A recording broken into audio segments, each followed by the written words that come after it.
Chaque année, lors des Journées du patrimoine, cette visite insolite affiche complet. Marcel, un vrai titi parisien, est amoureux du métro. Tous les ans, on fait une sortie RATP. Voilà. Tous les ans. Bastille, certains vestiges de cette forteresse sont encore visibles à l'intérieur du métro.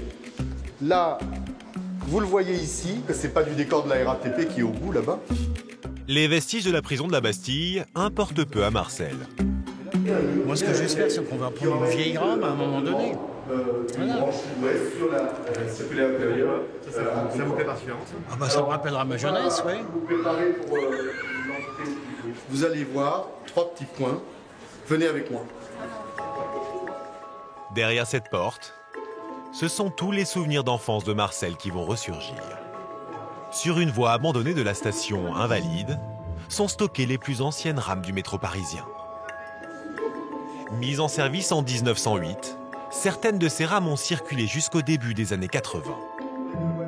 Des pièces de musée qui n'ont aucun secret pour Marcel. 750.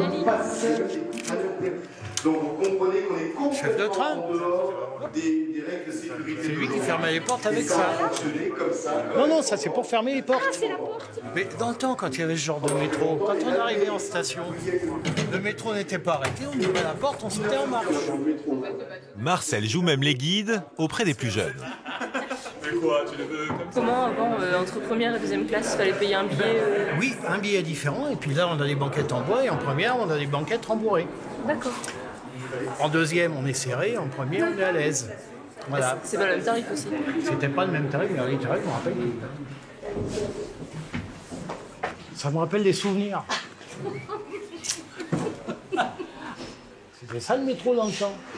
En 100 ans, le métro n'a cessé de se moderniser. Donc on a un manipulateur, on actionne le cerclo qui est ici pour...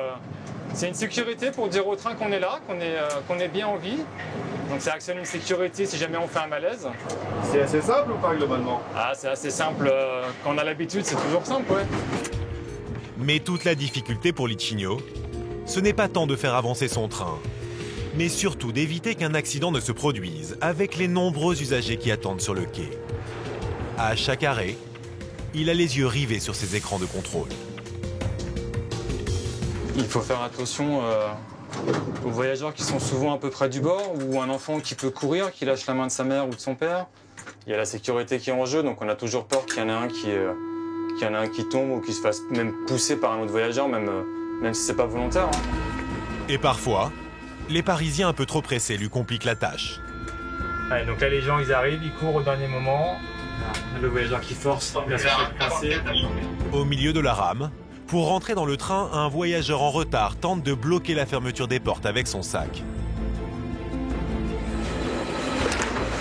Si je faisais pas attention, je pouvais partir avec le sac, et s'il tient le sac, et ben, je peux l'emmener avec moi. Ah, ça énerve toujours un peu, c'est sûr. Et on a l'impression qu'ils sont inconscients, les voyageurs, quand ils font ça. C'est comme quand ils courent et qu'ils retiennent les portes. Et, ça fait toujours un peu peur, ouais, évidemment.